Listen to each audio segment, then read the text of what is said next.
దసరా శరన్నవరాత్రుల యొక్క దుర్గాష్టమి రాబోయే విజయదశమికి మీడియా మిత్రులందరికీ కూడా శుభాకాంక్షలు తెలియజేస్తూ ఉన్నాను. మీ ద్వారా యావత్ ఆంధ్రప్రదేశ్లో ఉన్నటువంటి ప్రతి ఒక్కరికి ఈ యొక్క హిందూ ధర్మాన్ని, సనాతన ఆచారాలని పాటించే ప్రతి ఒక్కరికి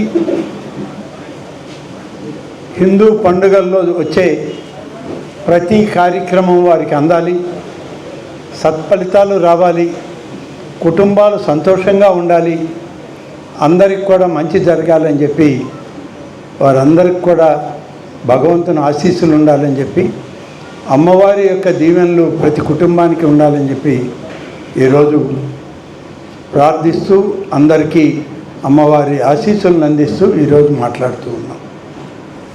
ముఖ్యంగా రాష్ట్ర దేవాదాయ శాఖ గడిచిన 5 సంవత్సరాల్లో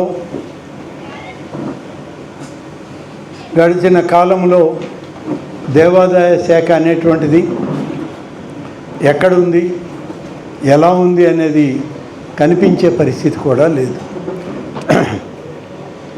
దేవాదాయ శాఖ గురించి ఆలోచిస్తే ఆనాడు జరిగినటువంటి అస్తవ్యస్త పరిపాలనలో భగవంతుడికి కూడా ఈ రాష్ట్రంలో రక్షణ లేదు, భగవంతుడికి కూడా ఈరోజు భద్రత లేదు అనే రీతిలో పరిపాలన సాగింది. రామతీర్థం లాంటి పవిత్రమైనటువంటి ఆలయాల్లో శ్రీరామచంద్రుల యొక్క విగ్రహానికి శిరచ్ఛేదన, అంతర్వేది లక్ష్మీ నరసింహస్వామి ఆలయంలో రథం కాల్చివేత, ఇవాళ నవరాత్రులు జరుగుతున్నాయి, పండుగ వాతావరణంలో విజయవాడ వెలిగిపోతూ ఉంది. వేల జ్యోతుల కాంతితో దుర్గమ్మ ఇవాళ ప్రతి ఒక్కరిని ఆశీర్వదిస్తూ ఉంది. కానీ ఆమె రక్షణకి ఆమె ఆలయంలో ఉన్నటువంటి వెండి సింహ వాహనాలు మాయమైపోయాయి. కొండబిట్రకుంట నెల్లూరు జిల్లా శ్రీ వెంకటేశ్వర స్వామి ఆలయంలో రథం దగ్ధం కావడం, అలాగే నాయుడుపేట నేషనల్ హైవే పక్కన ప్రతిష్టాత్మకంగా నిర్మించినటువంటి అభయాంజనేయ స్వామి యొక్క ఆంజనేయ స్వామి విగ్రహంలో భాగమైనటువంటి స్వామి తోకని నరికివేయడం, ఇలాంటి దుస్సంఘటనలు ఎన్నో జరిగాయి. హిందూ ఆలయాల్లో పవిత్రత లేదు, హిందూ ఆలయాలకి పవిత్ర చేయకూడదు అనేటువంటి విధంగా హిందువుల మనోభావాలను దెబ్బతీయడానికి, హిందువుల యొక్క ఆచార వ్యవహారాల్ని దిగజార్చడానికి, భక్తి భావాన్ని చెడగొట్టడానికి, చెదిరిపోయేటట్లు చేయడానికి అనేక దుర్మార్గాలు, దుష్కార్యక్రమాలు గతంలో జరిగాయి. ఈ ప్రభుత్వం కూటమి నాయకత్వంలో తెలుగుదేశం పార్టీ జాతీయ అధ్యక్షుడిగా శ్రీ చంద్రబాబు నాయుడు గారు, అలాగే సనాతన ధర్మానికి కట్టుబడి ఉప ముఖ్యమంత్రి శ్రీ పవన్ కళ్యాణ్ గారు హిందువుల మనోభావాల్ని రక్షించడానికి, కాపాడడానికి, భారతదేశం హిందూ దేశంగా గుర్తింపబడ్డానికి నిరంతరం శ్రమిస్తున్నటువంటి మన ప్రధాని శ్రీ నరేంద్ర మోడీజీ గారు, వీరందరూ కలిసి చేసినటువంటి ప్రయత్నం ఇవాళ ఆంధ్రప్రదేశ్ రాష్ట్రంలో దేవాదాయ శాఖకి ఒక పవిత్రమైనటువంటి బాధ్యతల్ని, పవిత్రమైనటువంటి కర్తవ్యాన్ని మాకు అప్పచెప్పడం జరిగింది. ఈ సందర్భంలో అనేక ఆలయాలని ప్రక్షాళన చేస్తూ ఉన్నాం. ఆలయాల్లో జరిగేటువంటి కార్యక్రమాలన్నింటినీ పరిశీలించాం. తప్పులు పునరావృతం కాకూడదని చెప్పాం. ఇవాళ ఆ పనులు కూడా సరిదిద్ది మళ్ళీ ఒకే విధంగా వాటిని అమల్లోకి తీసుకురావడానికి దేవాదాయ శాఖ పరిరక్షణలో అవి ఉండడానికి ఏర్పాట్లు చేస్తూ ఉన్నాం. ప్రభుత్వం వచ్చిన వెంటనే దేవాదాయ శాఖ మంత్రిగా గౌరవ ముఖ్యమంత్రి శ్రీ నారా చంద్రబాబు నాయుడు గారు నాకు ఇచ్చిన ఆదేశం ఒక్కటే. అనేక ఎన్నికల వాగ్దానాలు ఉన్నాయి. అందులో అగ్రభాగాన దేవాదాయ శాఖకు సంబంధించిన వాగ్దానాలు ఉన్నాయి. ఎన్నికల ప్రణాళికని ఎంత త్వరగా నువ్వు పూర్తి చేయగలవో ప్రణాళికల్ని అమలు చేయడానికి వెంటనే తయారు కండి అని చెప్పి వారు ఇచ్చినటువంటి ఆదేశం మేరకు అనేక కార్యక్రమాల్ని ఎన్నికల మేనిఫెస్టోలో పెట్టిన వాటిని ఇవాళ సరిచేసే కార్యక్రమం చేస్తూ ఉన్నాం. వాటిల్లో భాగమే ఈరోజు ధూపదీప నైవేద్యాలు 5,000 నుంచి 10,000 చేసిన, 50,000 రూపాయల ఆదాయం పైన ఉన్నటువంటి ఆలయాల్లో అర్చకులకి 10,000 రూపాయల నుంచి 15,000 చేసిన, ప్రతి ఆలయం పాలక వర్గంలో ఒక బ్రాహ్మణులు, ఒక నాయీ బ్రాహ్మణులు ఉండాలని చెప్పి దేవాదాయ శాఖ చట్టాన్ని మార్చి 2 ట్రస్ట్ బోర్డు సభ్యుల్ని అదనంగా ఇవ్వడం. అలాగే ఇవాళ వేదం చదివినటువంటి వాళ్ళు, వేద పండితులు, మాకు వృత్తి లేదు, ఉద్యోగాలు లేవు, వేదం చదివి మేమేం చేయాలో తెలియదు అన్నటువంటి ఆలోచనలో ఉన్నప్పుడు సనాతన ధర్మాన్ని మనం కొనసాగించాలన్న, హిందూ ప్రచారాన్ని, హిందూ ధర్మాలని, ఆచారాల్ని మనం కొనసాగించాలన్న వేదం అనేటువంటిది ఒక పవిత్రమైనటువంటి మనకి భగవంతుడు ఇచ్చినటువంటి ఆ కార్యక్రమం. ఇవాళ వేదం చదవడానికే అనేక మంది నేర్చుకోవడానికి ఆలోచన చేసేటప్పుడు వేదం అనేటువంటి దాన్ని రక్షించుకోవాలి అంటే వేద పండితులను తయారు చేసుకోవాలి, వేద విజ్ఞానంలో నిష్ణాతులు కావాలి అనేటువంటి ఆలోచనతో వేద పండితులందరికీ కూడా ఒక్కొక్కరికి 3,000 రూపాయలు చొప్పున 600 మందికి సంభావన కింద ప్రతి నెల 3 సంవత్సరాల పాటు వేదం నేర్చుకున్న వాళ్ళందరికీ ఇవ్వడానికి ఇది ఒక నిరంతర ప్రక్రియగా ఇవాళ 600 మందిని ఎంపిక చేసి ఇస్తూ ఉన్నాం. అంతేకాదు ప్రతి ఆలయంలో ఆలయం తలుపులు తెరిచిన వెంటనే ఓంకారనాదం వినపడాలి. పూజాది కార్యక్రమాలు మొదలైన వెంటనే కనీసం 2 గంటల పాటు వేదోచ్చరణ, మంత్రోచ్చరణ ఆ ఆలయంలో ఉన్నటువంటి స్వామివారికి, అమ్మవారికి ఉన్నటువంటి మంత్రాలని చదివి వినిపించాలి. ఇటీవల పత్రికల్లో చూశారు, మీడియాలో చూశారు, వీడియోలు క్లిప్పింగ్లు వచ్చాయి.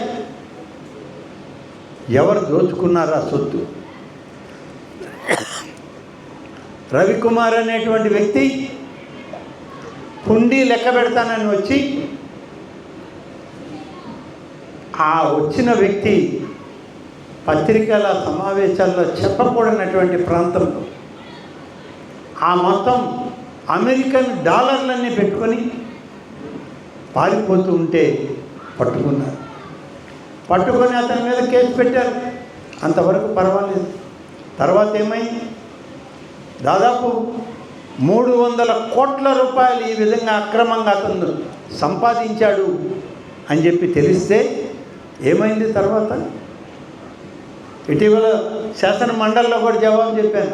నిన్న మొన్న శాసనసభలో వచ్చింది, కానీ జవాబు చెప్పే పరిస్థితి, సమయం లేదు అక్కడ.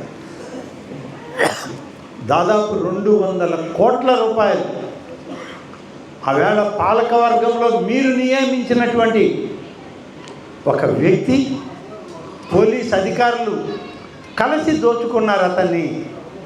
దోచుకున్న తర్వాత పై నుంచి పెద్ద ఒత్తిడిగా వచ్చింది కాబట్టి ఈ దొంగతనం కేసుని మూసివేస్తున్నామని చెప్పి కేసును క్లోజ్ చేసినటువంటి విషయాన్ని ఇంకా ఈ సమాజం మర్చిపోలేదమ్మా. దీనికి ఎవరు కారకులు? ఏ మతం, ఏ కులం, ఎవరు దీన్ని బాధ్యులను చేస్తాం చెప్పండి? ఇవాళ అన్యమత ప్రచారం ఎక్కువ కావడానికి కారకులు ఎవరు ఈ రాష్ట్రంలో?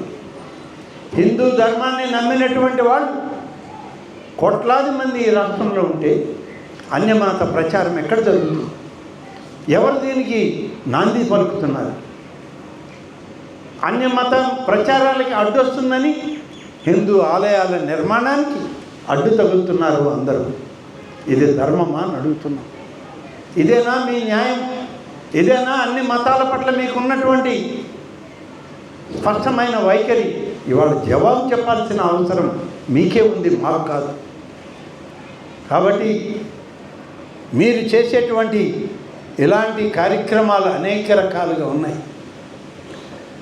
ఆస్తులు, హక్కుల గురించే కాదు, రాజధర్మాన్ని కూడా పాటించండి. రాజధర్మాన్ని పాటించాలన్నప్పుడు అందరినీ మనం హక్కును చేర్చుకోవాల్సిన అవసరం ఉంది.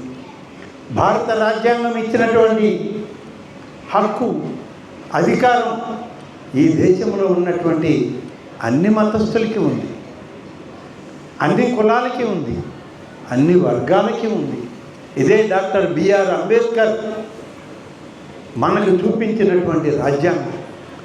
ఆ రాజ్యాంగాన్ని విస్మరించి మీ సొంత రాజకీయాలు, సొంత రాజ్యాంగాలని ప్రాంతీయ పార్టీలతో ఒకరు, జాతీయ పార్టీలతో ఒకరు ఇవాళ కూటమి నాయకత్వాన్ని ఎదుర్కోవాలని మీరు ప్రయత్నం చేస్తే మీకు భంగపాటే తప్ప ఈ సమాజం మిమ్మల్ని ఎప్పటికీ క్షమించదు, ఎప్పటికీ ఆమోదించదు.